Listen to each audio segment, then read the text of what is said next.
स्वर्गत बसंत कुमार नायक थिले ओडिया साहित्य अंतरिक्षर अन्यतम किंवदंती तारका। पालियाबिंधा ग्राम पंचायत पूर्वतन सरपंच, ओडिशा नारिकेल निगमर प्राक्तन अध्यक्ष, बीएनएमए कॉलेज प्रतिष्ठाता सदस्य, सर्वोपरि कुंडी कटकर बाईमुंडी।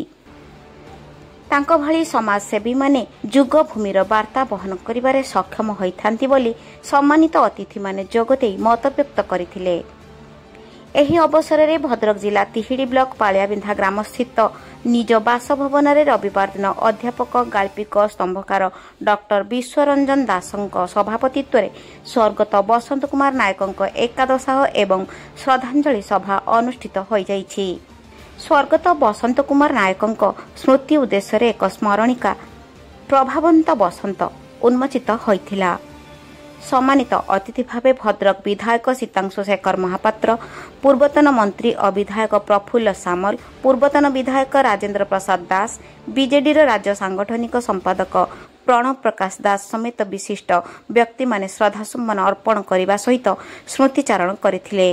नायक चिंता ये अंचल विकास पीढ़ी विकास होउची सबुबले बसंत नायक चिंता।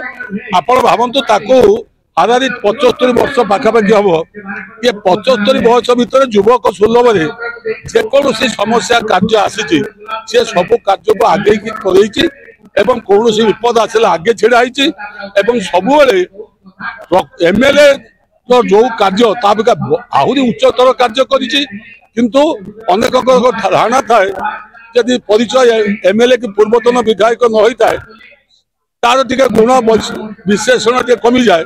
किंतु बसंत नायक हूँ जहाँ कहते मुकुट विहीन रजा से सी हूँ अंचल विकुटपूर्ण प्रतिनिधि एवं बसंत नायक गला फल जो क्षति घटेगा सहजे पूरण हम दायी। तेणुक आम समस्ते मिलमिशी जब एकाठी रही कार्य करवा तार अपूर्ण कार्य पूरण हम ये अंचल विकास हम एवं बसंत नायक आत्मा शांति पाइब। भद्रकरू अमूल्य कुमार माझी रिपोर्ट, अमूल्य लाइव।